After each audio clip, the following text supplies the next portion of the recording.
ఎంతమందికి సబ్జా గింజల చెట్టు తెలుసు, సబ్జా గింజలు తెలుసు అనేది కంపల్సరీ కామెంట్ చేయండి. వీటి ఆకులు అయితే దుర్గదేవునికైతే కుచ్చి వేస్తారు. ఈ ఆకులను, మండలను కూడా ఇరిసి దుర్గదేవునికి దారంతోటి కట్టి కుడుకకైతే వేస్తారు.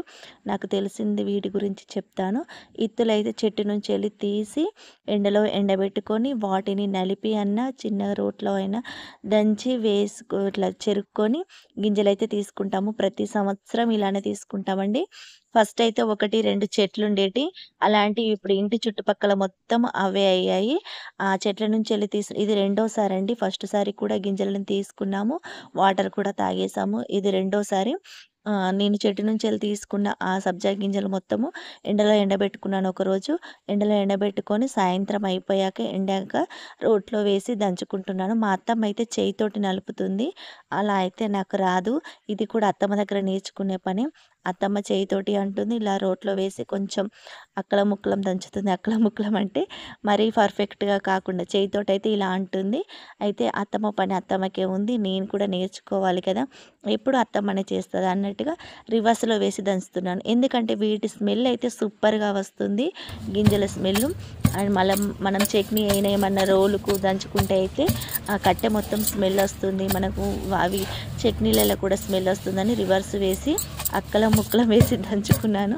దంచుకొని చాట్‌లో వేసి చెరుక్కున్నానండి. ప్రతి ఇయర్ కూడా ఇలానే చేసుకుంటాము. మా ఇంటి చుట్టుపక్కల మొత్తం సబ్జా గింజల చెట్లయితే ఉంటాయి. ఇప్పుడు వర్షం పడ్డాక మొలుస్తాయి చూడండి. ఎన్ని మొలుస్తాయో అవన్నీ మీకు చూపిస్తాను. మేమైతే బయటకెళ్ళి కొనుక్కొచ్చుకోము. ఇంట్లోనే రెడీ చేసుకుంటాము. ఇదంతా ప్రాసెస్ నేను మా అత్తమ్మ దగ్గరనే నేర్చుకున్నానండి. మా అత్తమ్మ దగ్గర నేర్చుకున్న పనులలో కూడా ఇదొకటి. ఆహ్, మొత్తం చెరిగేసాను. నాకు వచ్చిన విధంగా మొత్తం చెరుక్కొని పెట్టుకున్నాను. ఒక్కసారైతే మళ్ళీ అత్తమ్మని రమ్మని, "అత్తమ్మ ఇలానేనా?" అంటే మా అత్తమ్మ మళ్ళొకసారి చెరిగి ఇచ్చింది. వాటినైనా తీసుకొని ఒక గాజు గీసలో అయితే స్టోర్ చేసుకున్నాను. సారి పొద్దున నైట్ అయినా నానబెట్టుకొని నైట్ తాగేస్తాను. సాయంత్రం నానబెట్టుకొని నైట్ తాగేస్తాను. పొద్దున నానబెట్టుకొని పరిగడుపునైతే తాగుతాను చక్కెర కలుపుకొని. మనం బాడీలో ఉన్న ఓవర్ హీటు, ఓవర్ వెయిట్ అయినా, ఓవర్ హీట్ అయినా 2 తగ్గిస్తుంది. వెయిట్ తగ్గడానికి పనిచేస్తుంది. హీట్ తగ్గడానికి పనిచేస్తుందండి. నాకైతే చాలా బాగా యూజ్ అయింది. నేను వీటిని తాగాక మంచిగా యూజ్ అయ్యాయి కాబట్టే మీకైతే వీడియో చేసి పెడుతున్నాను. అత్తమ్మ అయితే చెరిగిచ్చింది. పూర్తిగా నీట్‌గా అయితే చెరిగిచ్చిందండి. నాకు కూడా చెరగడం పూర్తిగా రాదు. అయినా కూడా 75% అయితే చెరుగుతాను. కొంచెం గ్రేటే అని అనుకోవాలి. ఈ కాలంలో చెరిగిచ్చేవాళ్ళు, జరడ పట్టించేవాళ్ళు ఎవరుంటారండి. నేనైతే గ్రేటే అని అనుకుంటాను.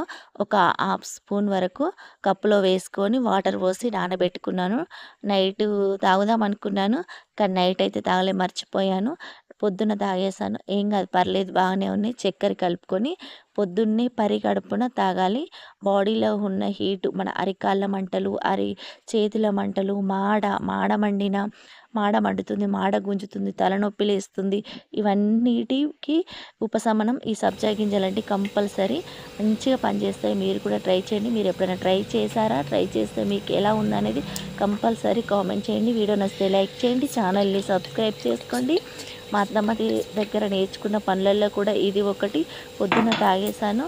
సూపర్‌గా ఉంది. కడుపు కూడా నిండుగా ఉంటుంది. ఆకలి కూడా వేయది.